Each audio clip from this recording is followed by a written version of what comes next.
stop sprinkling granite oil, olive oil on your engine because your engine has refused to start. This is not the reason why your engine refused to start, neither can it solve it. So stop it.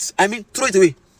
It is either your car is having mechanical issues or electrical issues. Here are the common reasons why your car has refused to start. Failed fuel pump, failed spark plug, failed plug coil, failed kickstarter, which can be as a result of the brush or partial connect, failed ignition, and lastly, failed meter. If after checking all these things in your car and your car refuses to start, please do to contact your mechanic or your electrician. Stop using you go